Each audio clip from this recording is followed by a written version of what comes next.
का या भारतीय जनता पक्षाच्या सरकारची सुरक्षा दिवसेंदिवस त्यांना समजायला लागली की आता लोक आपल्या विरोधात हळूहळू जायला लागले आणि मग लोकांनी विरोधात जाऊ नये म्हणून असा कायदा करायचा की सरकारच्या विरोधात बोललं की त्या लोकांना जेलात टाकायचं। याच्यासाठी खऱ्या अर्थाने हा कायदा आहे। काय सांगितलं कायद्याच्या संदर्भात?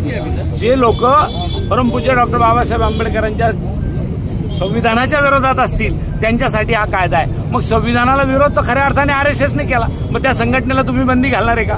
हा पहिला माझा प्रश्न आहे। आणि त्याच्या पुढे जाऊन आणखी काल परवा शिवाजी गायकवाड सोलापूर असेल त्यांना मारलं, त्यांच्या मारेकऱ्याला तुम्ही हा कायदा लावणार आहे का?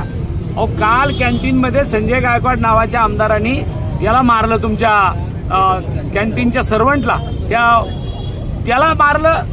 त्या संजय गायकवाडला कायदा केला का? जनसुरक्षा कायदा त्याच्यासाठी नाही का? जनसुरक्षेमध्ये तो जनता जनार्दनामध्ये तो वेटर येत नाही का हॉटेलमधला?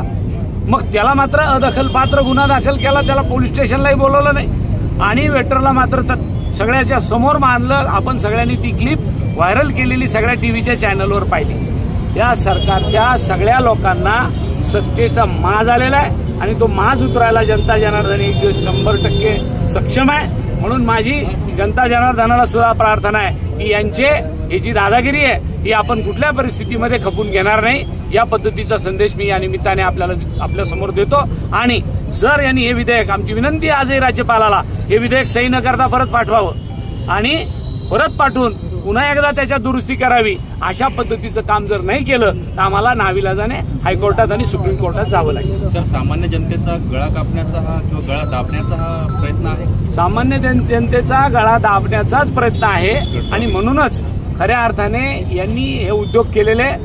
सामान्य जनतेने सरकारच्या विरोधात आवाजच उठवू नये, त्याचं कायमचं एकदाचं तोंड बंद करावं, याच्यासाठी धाक दाखवण्याकरता हा कायदा आहे। जर तू आमच्या विरोधात बोलला तर तुझ्या विरोधात आम्ही असं करू आणि तुला जेलमध्ये टाकू, अशी भूमिका या सरकारची आहे। आणि म्हणून हा जनसुरक्षा कायदा नाही आहे, या जनतेला धमकवण्याचा आणि घाबरवण्याचा कायदा आहे। सर हा भाजप सुरक्षा कायदा असं म्हणते?